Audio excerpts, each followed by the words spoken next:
In this video, I am going to show you how I created a slice of Australian outback paradise for my ACKIE monitor from start to finish.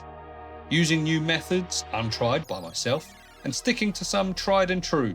Watch and enjoy how I turn some sheets of wood and some polystyrene into a naturalistic scape and a home for this beautiful animal. Of course, first things first, I had to create the enclosure itself, which will end up being 5 feet long, 3 feet tall, and 2 feet deep. This was done using 18mm plywood cut to size at my local hardware store.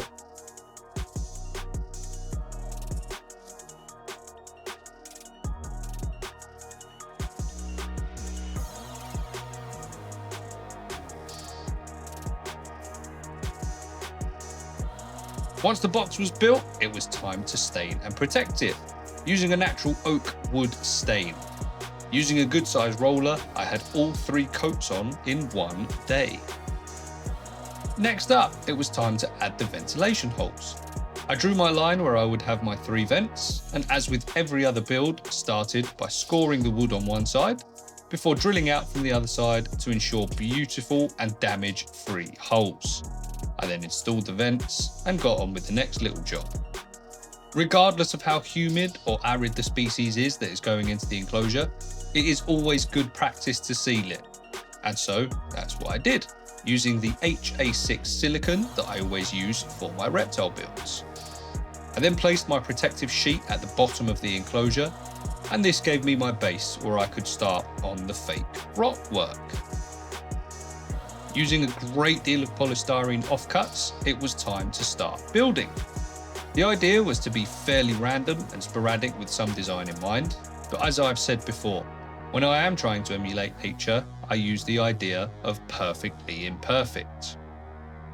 I secured the layers of rock with bamboo skewers to make the whole thing sturdier and easier to work with. I then started using some different structures to make a more interesting looking rockscape and some better climbing opportunities for this beautiful little ACKIE to enjoy, carving and sticking as I went.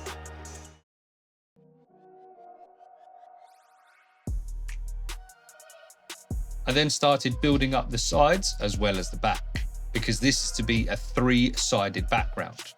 Hopefully as little wood left visible as possible.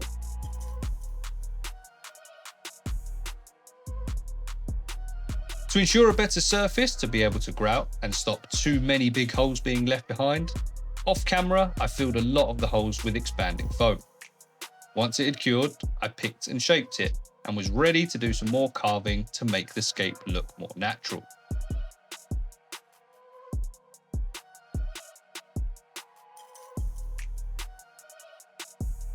After this, I exposed the ventilation holes again after I had to cover them for the background, and things were really starting to come together.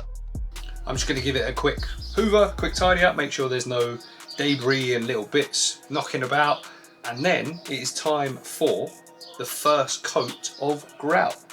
Let me just show you one more time the scape. So obviously it'll be easier to see once it's grouted and whatnot. There we go, there's our holes for the ventilation.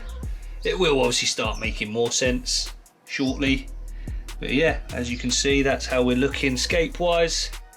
And in a minute, I'm going to give it a quick hoover, and obviously we'll have a look before we start putting on the What are you looking at? Give it a quick hoover, see how we're looking, and yeah, take it from there. Hopefully ready to get grout on imminently. And so, start the grouting I did. This was tougher than previous builds because I had to do it in situ.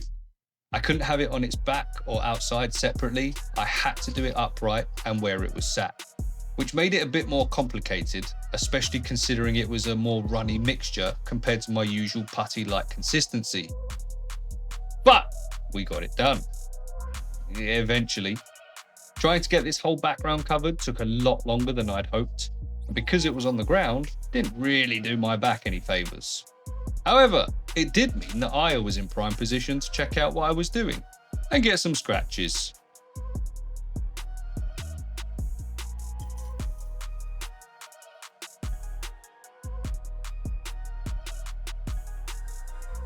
Once the initial layer of grout was done, I started carving in some cracks and crevices in the rockwork. Mainly the flatter areas to give them more depth and a more naturalistic look. I also added some small details on the rest of the scape.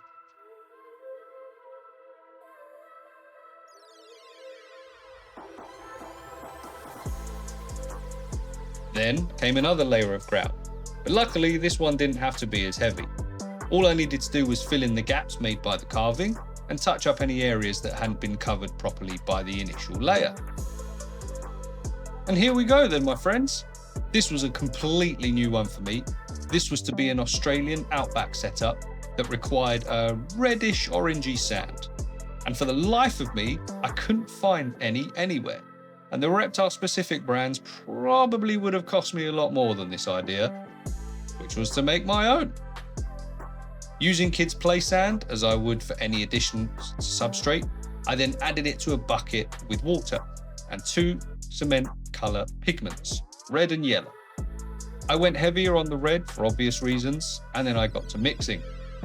Like the perfect recipe, I was adding more pigment as I went and more water, trying to get the balance just right, which I think I managed.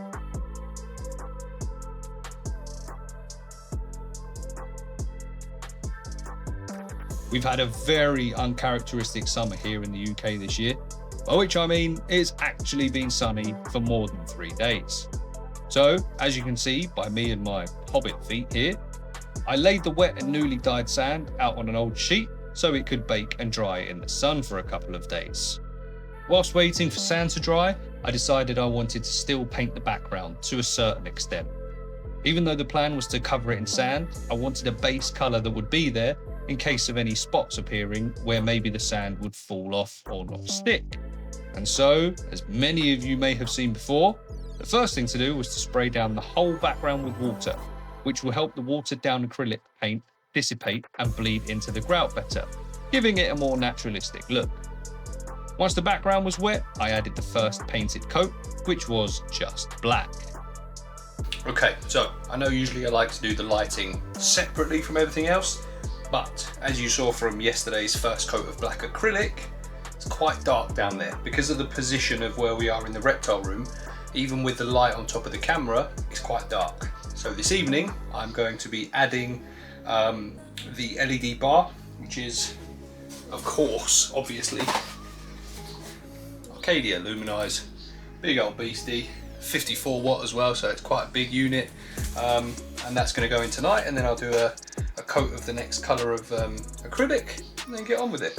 And before anyone says it, I could either, yes, add this, or maybe I could just, you know, glance a load of light off of the top of my head into there, and that will make a lot more light. Ha ha ha, really funny. Well, would you look at that? I can now see what I'm doing. Excellent, that's better. So, let's get another coat of whatever colour paint I decide now. Let's go. Next up was a nice dark brown colour, but then a very quick intermission because I'd nearly forgotten to add something important. Too often I don't add big enough holes for cables and probes, and so I end up having to cut off plugs and rewire them afterwards, which isn't entirely ideal. And so I got to drilling a 20mm hole in the top left hand corner of the enclosure and fitting a nice faceplate over the top of it so I could pass cables in and out of the enclosure. I added the same one outside to the enclosure, which you will see afterwards.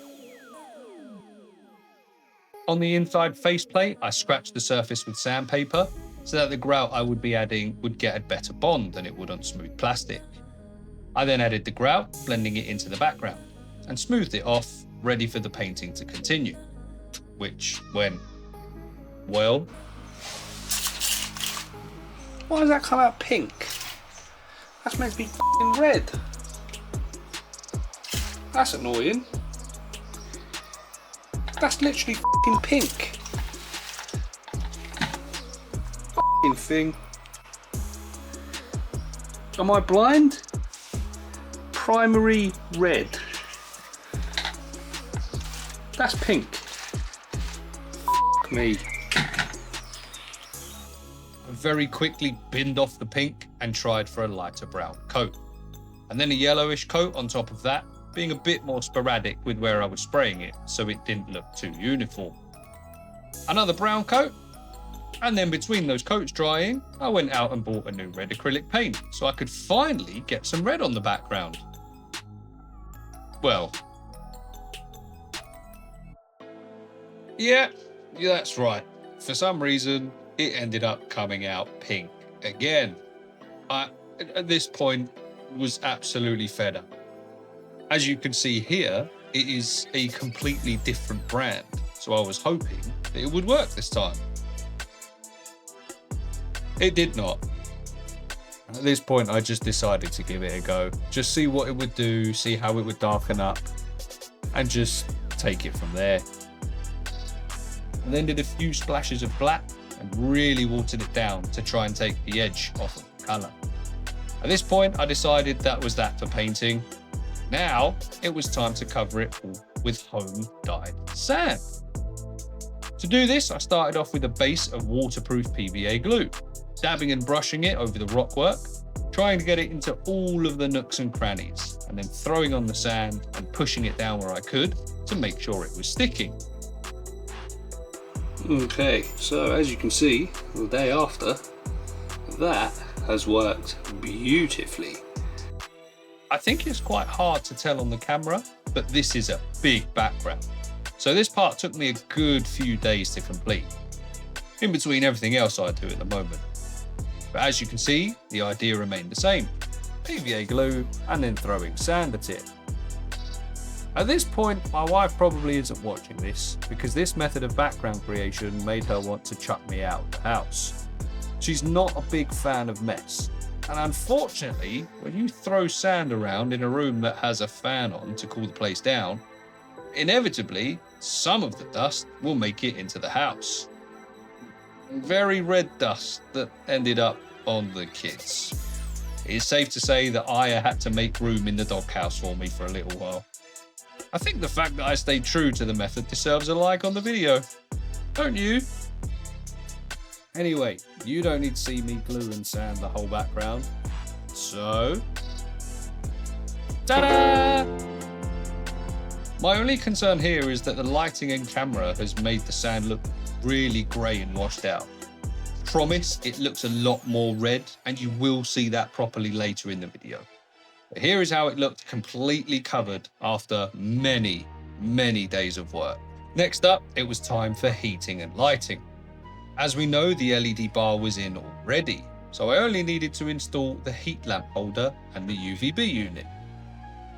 Once again, this UVB unit is, of course, luminized by ACKIE. I paid for this one, so even though I am a partner, this isn't a sponsored one. And as you can see, the ease of install of the lamp is beautiful. I still believe this to be such a great innovation for these units.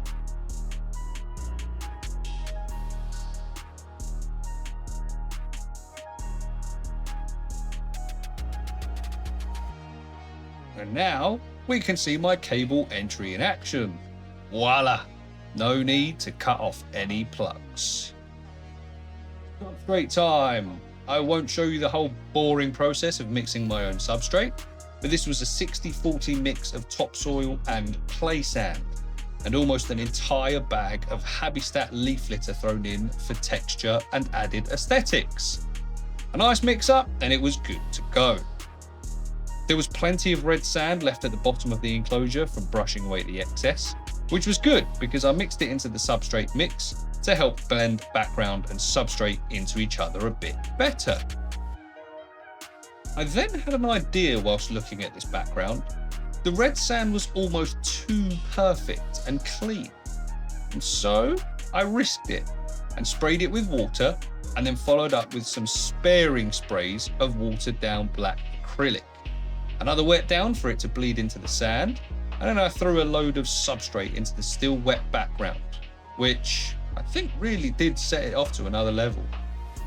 Here we go then, my friends. Next up is one of my favourite parts of any build, the decoration.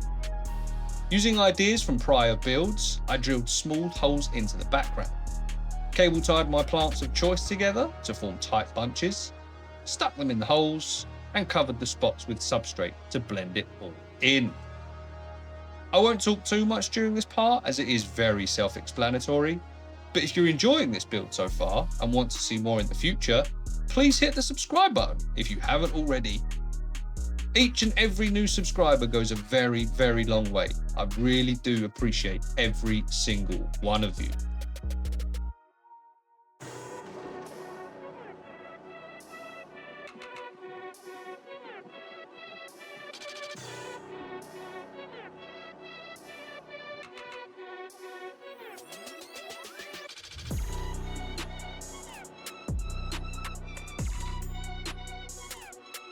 I had plenty of old dead roots from the leopard gecko build that I did last year.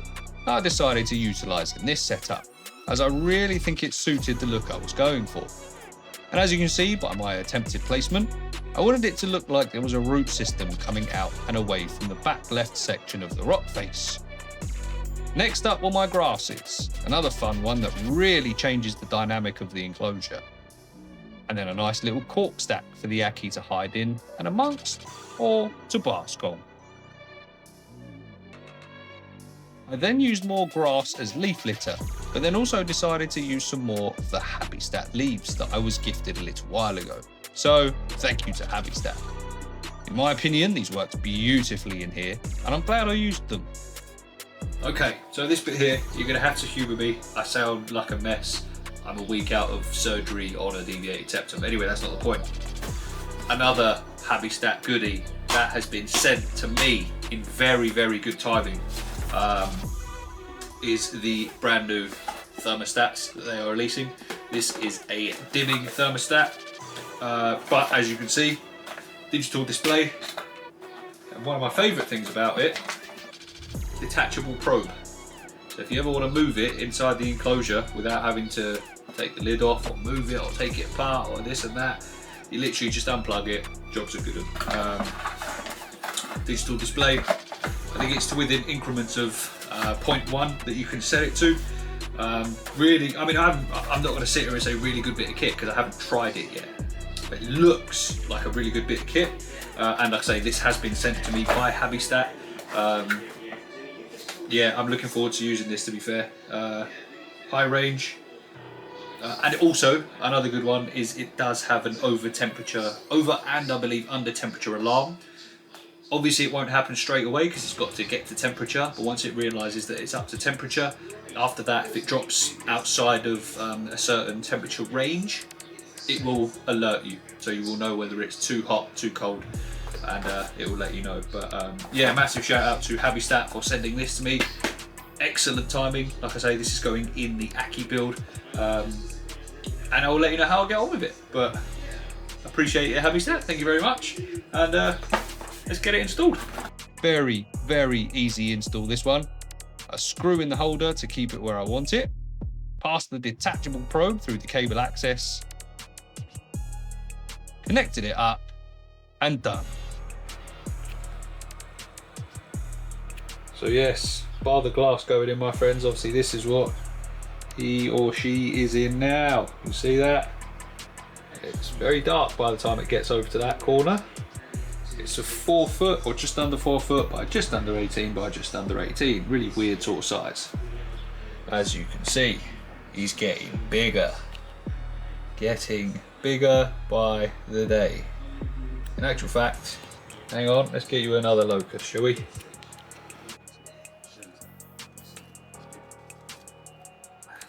Boom. So that's what it's currently in. But that is what he's about to go into. As I've said already, 5 feet long, 2 feet deep, 3 feet tall. The heat lamp isn't on yet, the UVB isn't on yet, it's just the LED so far.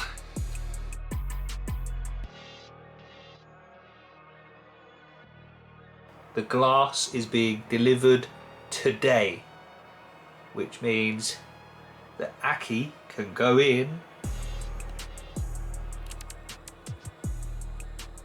Oh, this zoom is painful. Today, yes, little buddy, you. Give me a minute. get to go in here from today. I'm going to be honest with you, I'm really happy with how this has come out. I think it's my best one to date. What do we think? Let me know.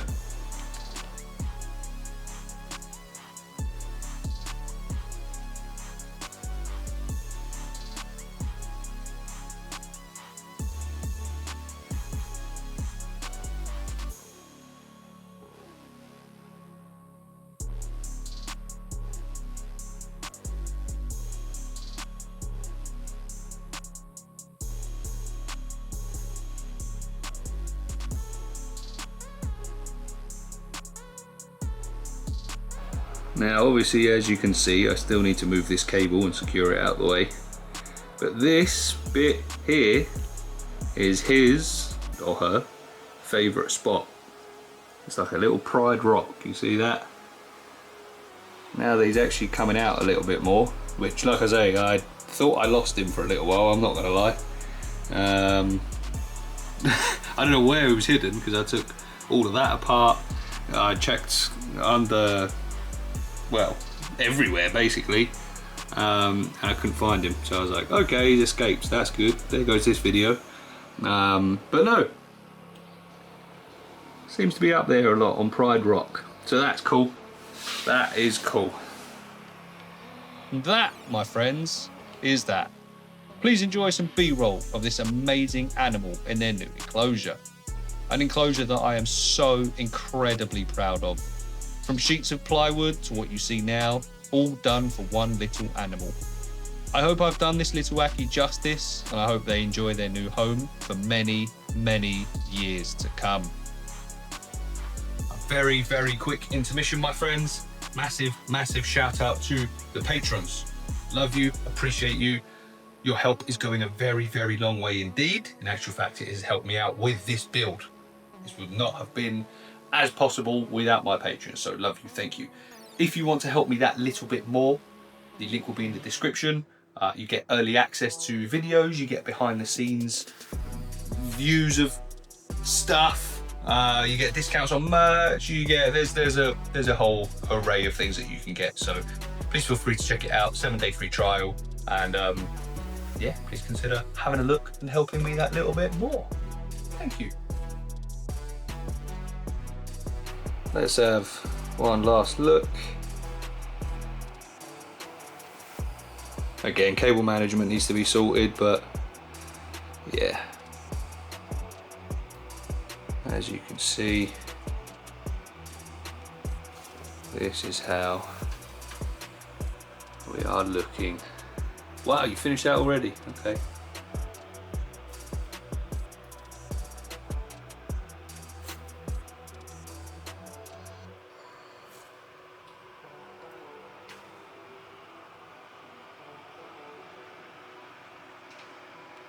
And that, my friends, is another one wrapped up and done. I am so proud of this one. I'm genuinely so pleased with how it came out. Like I say, I've tried new methods, different things. I've tried my hand at, you know, dyeing my own sand and things like that. So it was a little bit more difficult, like saying before, doing it in situ. Usually I'd rather do it with the, you know, like the background, doing it whilst the enclosure's on its back, or doing the background separately whilst out the enclosure and putting it in. So it was a bit more challenging, but I think I did okay. So yeah, lovely stuff. Let's see how this little Ackie gets on in this pretty big enclosure, to be fair, where you can utilize the whole thing. That's the thing. Would I have liked to have gone bigger than 5x3x2? Yeah, probably. But 3 of the walls are climbable. There's, you know, climbing opportunities in the middle, there's hiding opportunities, everything you can use. I've lost him already. I'm not joking, I thought he escaped. It's clearly fine. Excellent, really pleased, really pleased.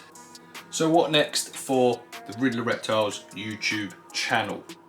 Well, let me put it this way. There's a new animal in there that you haven't seen yet. There's a new animal in there you haven't seen yet. There's a new animal down there that you haven't seen yet. There's new animals in there that you haven't seen yet. And guess what? new animals in there that you haven't seen yet.